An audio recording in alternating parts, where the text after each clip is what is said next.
Clout. Reach out.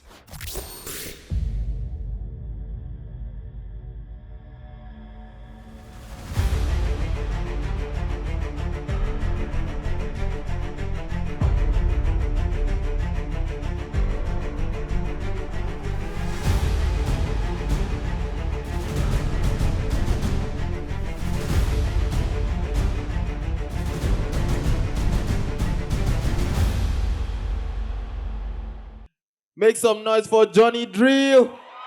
And when the stars come out at night, I go to think about you, my love, my love. And in the dark, I see your lovely eyes, darling. You are my light, you are my love. Welcome.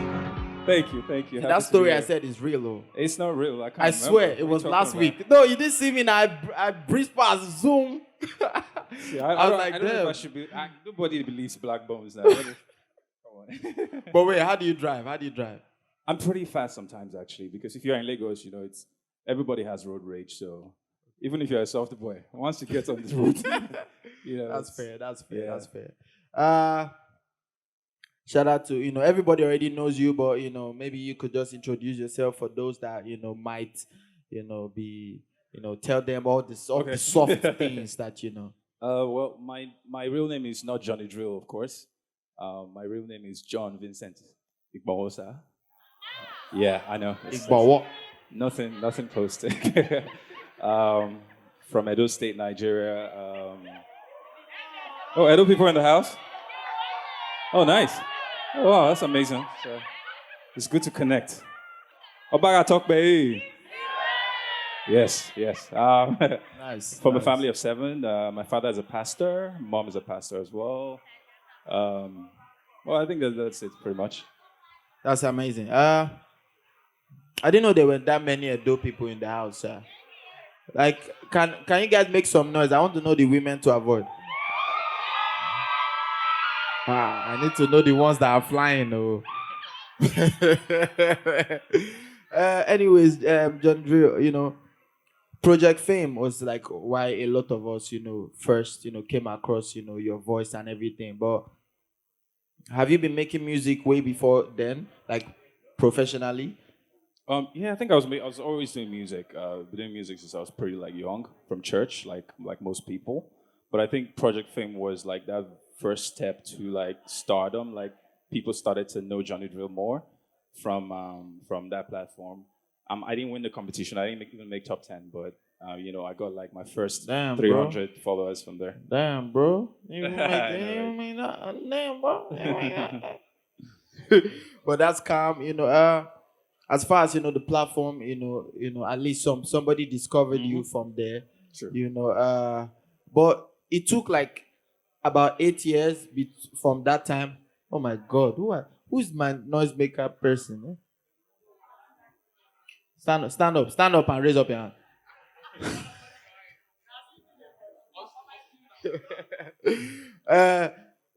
It took 8 years before from then till your album.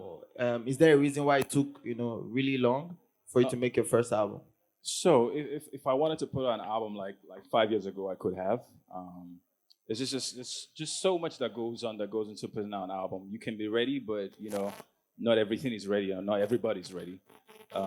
So there was a bit of discovery here and there. There was a bit of evolving to happen, and maybe I was at a place where I'd kind of gone past a certain point in my career, and I made a lot of songs for that point that if I was going to put it out now, it wouldn't really make sense. So I had to put out songs that reflected me right now. So it was a lot of things. I can't go into too much detail, but I'm glad that the album finally came out when it did, and it's amazing to see the love. So, me, I'm the type of person that when I look back at what I used to do, I can't even listen to it because I think it's trash, right? I'm like, damn, my fans were really, really just accepting every nonsense I was doing at the time, right? So that's how I feel about my old stuff. So looking back at Project Fame, did you feel like you should have won, or did you feel the distance, the difference, you've upgraded so much that version of you was right to not make top 10, or do you think at that time you were hard? I think at that point, I don't think I could have won. Why? Because if you've seen this shows, the way they are fashioned out, you have to be able to do different styles. They just give you any song. Please try not to go and look for that video, but there's a video of me doing an Iyanya song. Kukere, is it? Not Kukere is one. And then I had to, wind my waist at some point. Wow. It was... Please, everybody look for that video. Oh, my God. So, please, technical, can you project the video on this screen? Should have said that. Is the screen working? Look, see, leave that video alone. Anyways, I had to do like different styles of music from Afrobeats to everything, literally. So it didn't help me express as an artist the kind of sound, the kind of music I wanted to. So there's no way I could have won. I couldn't have possibly killed a Fuji song. But the other people that kind of made top 10 were able to do all this kind of stuff. Oh, that's crazy. I've always felt like competitions, they're amazing for the platform and everything, but to me, it has never been the proper proof of how successful an artist will go. Do you feel me? Like the people that win are not necessarily the people that go the farthest, So, like, who won that year? Do you know who won that year? Yeah, I do. Who won that year? Olawale. Okay, does anybody know Olawale? I don't. I don't know Olawale. I'm sure he's doing pretty well for himself. But I know Johnny Drille. I know Johnny. Oh, by Drille. the way, Niniola was in my set as well. Wow! So Niniola didn't win too. She came fourth. I know Niniola. I don't know Olawale. And she don't win. You know Olawale? Yeah, people know Olawale.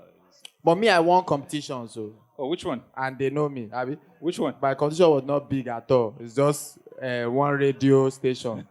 But I won like a bunch of them. One time, let me tell you this funny story, right? Mm-hmm. I was rapping on radio, right? I used to travel from OAU to like Lagos on weekends to come and do these competitions, right? So one of them was a radio show. I won, right? But because I didn't tell my family I was coming to Lagos, I had to find where to sleep and stuff, right? So I'm outside the radio thinking, where am I going to sleep tonight? Then I receive a call from my mom. My mom is like, you are in Lagos, Abi. I'm like, no, but mommy, I'm in school. I'm studying. They say, I heard you on radio rapping. They're like, I'm not mad at you. You won. Come home. Oh, my goodness. That was an interesting one. That reminds me of a story myself. I feel like a lot of artists, we kind of have these stories to tell people. So when I came to Lagos, I came from Benin as well. When I came to Lagos for the first time, the first ever show I did, I was paid 20,000 naira. And out of that 20,000 naira, I had to transport myself to Lagos. And then I had to stay in a hotel in Ikeja that was like 5K per night. So if you remove my transportation to and fro plus that, I probably at the end of the day, probably have been left with like 2K or so. But I know I was doing that. It was at this place called Ice Cream Factory. And I was performing, everybody was just eating, and nobody even gave a shit about this guy. But when I look back at those times, I'm just grateful that, I didn't think, hey, maybe I should stop. Maybe this is not going to work out. And just look at us, we're here now. At least you used your money to do transport and hotel. My first check, people that are on Twitter already know, my mom made sure I gave it as first fruit. I was grown. I was angry. And the pastor was like, wow, son, I admire your faith. I'm like, it's not my faith. It's my brother's faith. But yeah, she will never hear that. She will always say the reason why I'm where I am is because of that first fruit. Maybe not. I don't know. I could have bought studio equipment and blown like Rema since. I don't know, but like my sound is unique, like big. Anyways, yeah.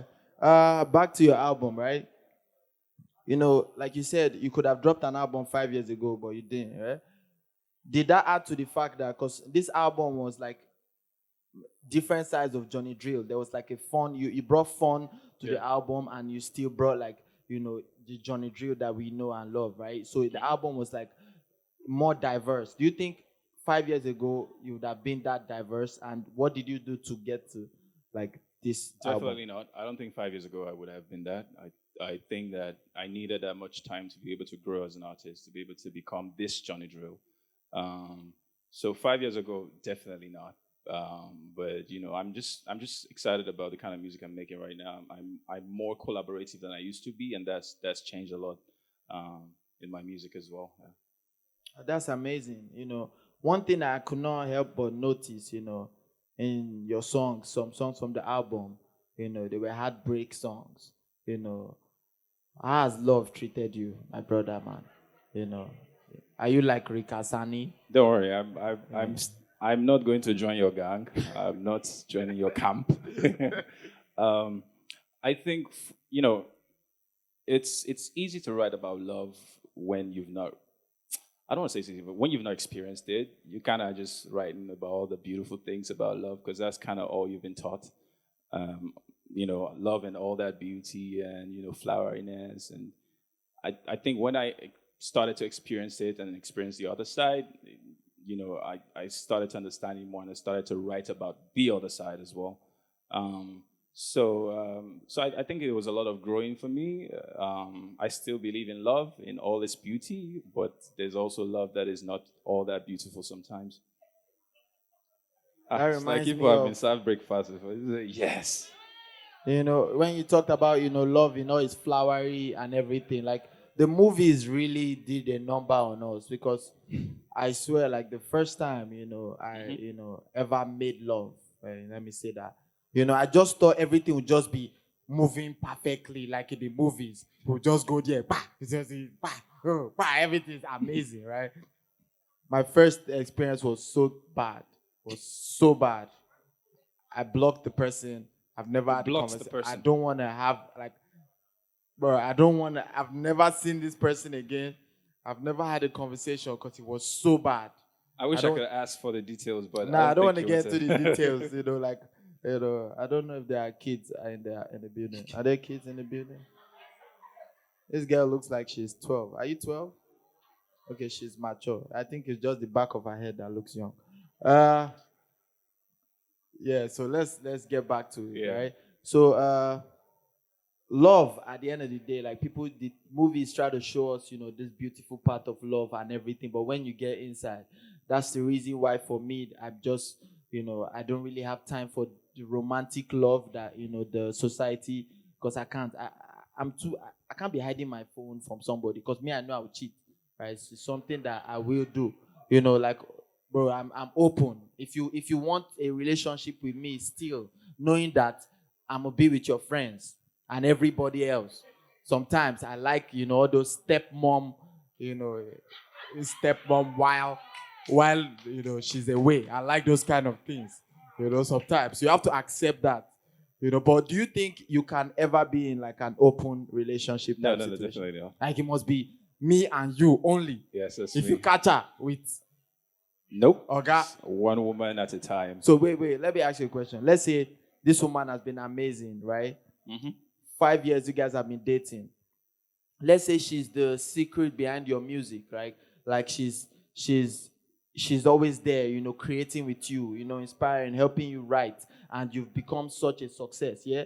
If you catch her cheating, would you end it because of that? Like, after all the years she built and everything that she did, if you catch her cheating, would that be the end of it? I think.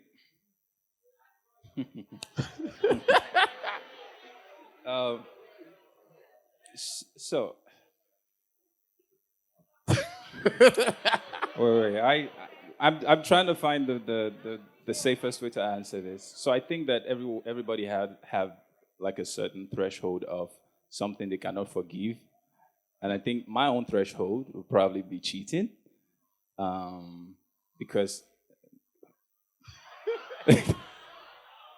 because I personally would not cheat because. Wow, brother Johnny.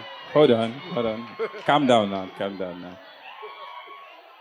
There's a reason why I am Johnny Drille. There's a reason why I'm. You never drill in other holes.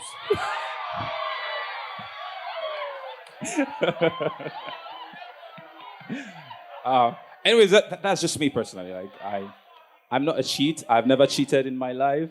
I do not. Wow. Why is it hard for people to believe it? Huh? Wow. Wow. Please, any investigative journalists in the building, please follow this man. I don't know why. I don't know why I'm scared for what I just said. Now you know, sometimes you say this tomorrow, and I just see one blog. Blood. Yes. But I can beat my chest and say I've not cheated, and I do not plan to cheat. So I do not expect to be cheated on. So it's that. So you're saying that if that situation scenario that I gave you, if it happens, that's it. That's over. That's it. Damn. That's, to me, I feel like personally, I feel like we give too much power to sex and cheating. Like, I feel like I can't make important life decisions because of who somebody, had sex with or who someone did not. Like, people are paranoid over stuff. I've never been paranoid. I've never been, jealous. I've never, cared about stuff. I'm not trying to hide my phone. I'm not trying to do anything because I feel like a connection is deeper than what, like, nobody can just walk in and change whatever. That's how I feel. You feel me? I have a question. Guys, can you project my account number? Yeah. I have a question for you though. Like, how long have you been like this, or have you always been like this? So I've always been like this. At first, I thought something was wrong with me, right? People will always tell me, you'll find true love. You'll find true love. They kept on telling me, you find true love, you find true love. I didn't find it, right? I didn't find it. I don't find them. I've been on this earth 55 years. Yeah, I don't believe. But the truth is, I realized that I cannot be in those labels. That's my problem. So when I say I love somebody, I actually do, right? But I cannot be in that label that you want me to be. Like, oh, this is my person. We are in a monogamous relationship. I can't. You understand? You can't be exclusive. Yeah. So the moment, the truth is, when I see, I don't care if you are, narcissism is sexy. That's mad sexy, right? But it don't mean if I see another person, I'm not going to look at that other person. You feel me? Like, no matter how amazing you are in everything, I feel like that's how I'm built. I'm not saying everybody is built that way, but this is who I am and this is my truth. I'd rather not lie to you and pretend and then have to hide my phone and be sneaky about some other stuff. No, like, you need to know what it is. Bring your friends over. Let's have a great time. That's my own energy all day, every day. You feel me? We're out here. Well, I have another question. Okay. So it seems like I'm doing the interview now. So if I understand you clearly, first of all, you can't be exclusive. You're open to having an open relationship. What do you think about something that has something called marriage? Do you think it's something you're open to? Do you think you ever get married? And if you do get married, are you going to get married to multiple partners? So for me, like I said, my only problem is like being exclusive and being, like, if I can marry multiple partners. So whoever I'm marrying at first knows that this is who I am, right? Even in this marriage, I'm going to be having like sex with other people. Like, you have to be okay with that at first, right? The moment, You said God forbid. See, most of, are you married? You're married, how many years? Okay, the sex, was it like at the first year? Is it as, no, not how good? Is it as regular? Don't lie, don't lie. When was your last sex?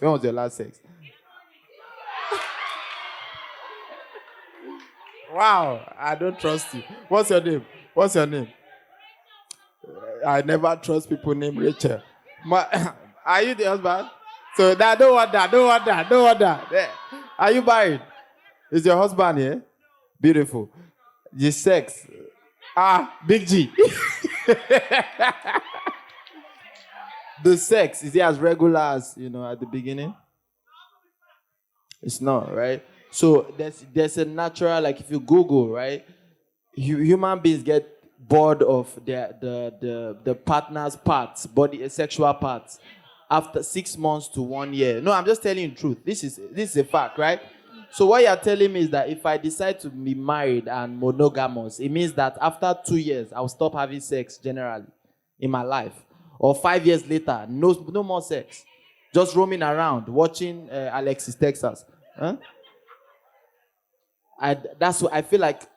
Scientifically, I cannot be this person. I don't know how you want to do it, but like, good luck to you. No. I completely understand you. I mean, even if I don't entirely get it, but I think I understand you to a certain point. But I'll just be curious to see where you still stand. I'll on find this. somebody. Have you seen House of when Cards? you're 50 or 60 years Have old? you seen House of Cards?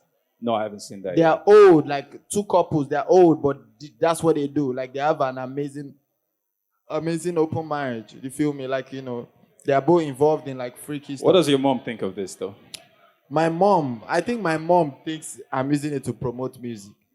She teases me when I bring in the wife. I'm like, the one low blow that I hit my mom with occasionally is my mom never got married. So when she says it a bunch of times, I say, you uncle, where's your own? Then she keeps quiet for like 6 months. Yeah. Anyways, let me take questions from people outside. Okay, you come through.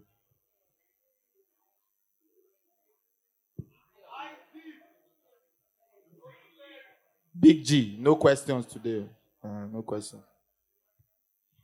Hi, good evening. Hi, Johnny. Kind of winding down. No, I'm not shy. I think last year you did this challenge for your song, and I was part of the people that were part of the challenges. And you said that whoever you chose was going to come down to the studios and whoever that you chose was going to come down to the studio and like work with you and everything.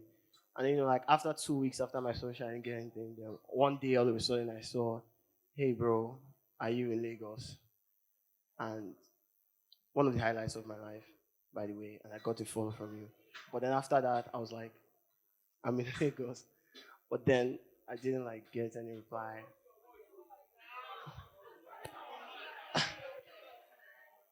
I'm sorry.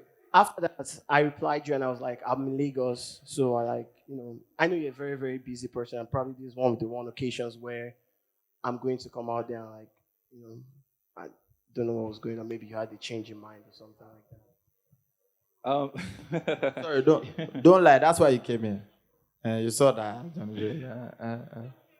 I think when I saw you walking, I felt like I'd seen you before, but I wasn't exactly sure. And yeah, so it was the Love in His Harder challenge, if I'm not mistaken.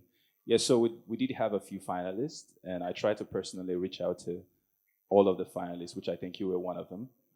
What I think must have happened was an oversight from my part, because I get quite a few DMs, not a few DMs, I get quite a bit of DMs. So I'm sure maybe when your response came in, probably I got lost somewhere. So I apologize for that. Maybe if you can come backstage, we can find a way to bring that conversation back up again. Oh my God! Ah. Bro, I see, I'm linking people. Like, Big G. What's your name? Ice Zip. Ice Deep. Okay, you see, I'm linking people with their, amazing. Who else has a question? No, yeah. No, you've come out before. Wait, you'll be the last person. Who else has a question? The women are active. Come through. Okay, my name is Maria. I want to ask, have you in any point in time feel left out because of a kind of song?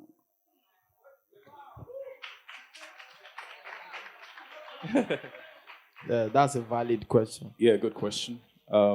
So I think to answer that, first of all, I think it should be understood that I'm not competing with anybody. So there's no leaving me behind. I'm on that lane myself. But I'm doing everything I can to be able to, this sound, this music that I make, to be able to get it to even more people. And I think that over time, evolution is going to happen, but I don't think I ever be left behind. I think in another 10 years, 20 years, 50 years, my music will still be relevant. I agree, because I have one question by myself. This one's mine. How did it feel, So when I just did the show at Mario Konola, right? Breaking the yoke of love crusade, and I kept on telling everybody that, like, I know what it was like when Johnny Drill first did this, because like it resonated with everybody, because it was like, bro, this guy is not he doesn't have like a pop hit. You understand? Like, but he did this. So it made everybody feel like we can do this stuff. You understand? Like, you don't have to be the whiskey and everybody. Those are not the only people that can sell out, venues. But how did it feel? How did you know? How did it feel seeing that you did that? And what made you think you could do that? So me at the time, I was the kind of person people would have referred to as an underdog, or literally like someone that is underground, in a sense. And I know when I was backstage that day and I could hear 3,000 people screaming, it was that point for me. If I think back at my career and be like, what's that one point that you felt like, you know what, I was made to do this shit? That was it for me. 3,000 people just in that park for Johnny Drill. I did not announce any guests. I did not say, hey, this big name is coming, this person is coming. It was just pure love. And it was then I realized that, there's more people listening to my music than I actually realized. And everywhere I go, when I see people show me that love, it just gives me more drive, more desire to, just continue to be on this path that I've been on. And I would, when I saw your concert, I think I was not in the country at the time. I was following on social media and I saw the crowd. I was just like, man, this is Blaqbonez, man. Like, this guy that people were not taking serious. This guy that's been there for like, you have no idea of how long So I was at Chalk City one time. That was before I joined Maven Records. And I know I used to see you around there a lot. And just looking back then and looking at you now, I'm just really like, if you stick at it, if you believe in it enough, people will believe in it. Like, it's just how That's I see it. facts. That's facts. No cap. One last question. Who has a question? This guy. Okay. Come through. This is your last question of the night.